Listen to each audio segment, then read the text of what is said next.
Hello friends, आप सबका स्वागत है मेरे चैनल में आरुटेक 4 में। तो आज मैं आपको मोटो E7 प्लस का रिव्यू दूंगा, फुल डिटेल दूंगा स्मार्टफोन के बारे में। तो वीडियो को अंत तक जरूर देखिएगा। तो चलिए इस वीडियो को शुरू करते हैं।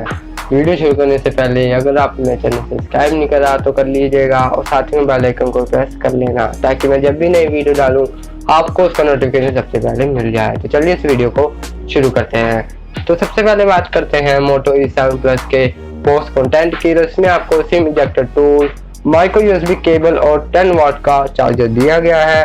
प्रोटेक्शन केस की बात करें तो आपको इसमें नहीं दिया गया है। साथ ही में आपको इसमें ईयरफोन्स भी देखने को नहीं मिलेंगे।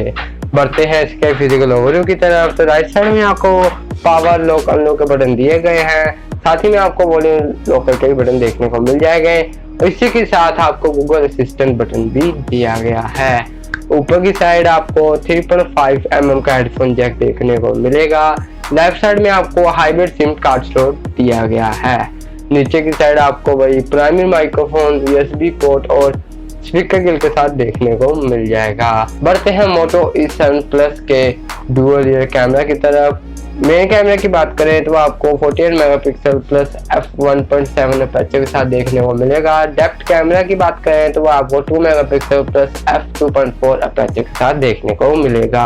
बढ़ते हैं इसके फ्रंट फेसिंग कैमरा की तरफ। तो वो आपको 8 मेगापिक्सल प्लस f2.2 अपर्चर के साथ देखने को मिलेगा। आपको front facing camera water drop notch के साथ देखने को मिल जाएगा। बढ़ते हैं इसके डिस्प्ले इंचेस की तरफ। तो वो आपको 6.5 HD प्लस TFT डिस्प्ले देखने को मिलेगी। स्क्रीन बॉडी रेशियो की बात करें तो वो आपको 86% देखने को मिल जाएगा। एस्पेक्ट रेशियो की बात करें तो वो आपको 20.9 दिया गया है। अब बात करते हैं मोटो E7 प्लस के प्रोसेसर की। तो प्रोसेसर की बात करें तो वो आपको इसमें स्नैपड्रैगन 460G प्रोसेसर दिया गया है। गेमिंग परफॉर्मेंस की बात करें तो कॉल ऑफ ड्यूटी आप लो सेटिंग पे खेल सकते हो।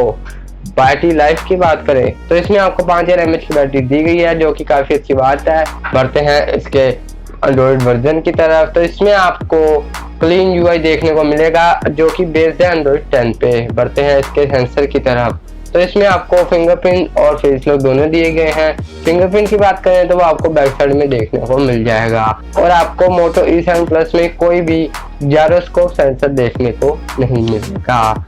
अब बढ़ते हैं इसके मार्केट प्राइस और वेरिएंट की तरफ। तो इसमें आपको एक ही वेरिएंट देखने को मिलेगा, 4GB RAM plus 64GB storage का। बात करें मार्केट प्राइस की तो इस स्मार्टफोन को बाय करने के लिए आपको 9499 रुपीज पे करने पड़ेंगे। तो ये था मोटो E7 प्लस का रिव्यू। आपको क्या खास लगा इस स्मार्टफोन में, मुझे कमेंट में जरूर बताइएगा। और अगर आपको ये वीडियो अच्छी लगी हो तो इस वीडियो को लाइक कर दें, मेरे चैनल को सब्सक्राइब कर लें। तो दोस्तों मिलते हैं एक नई रिव्यू के साथ।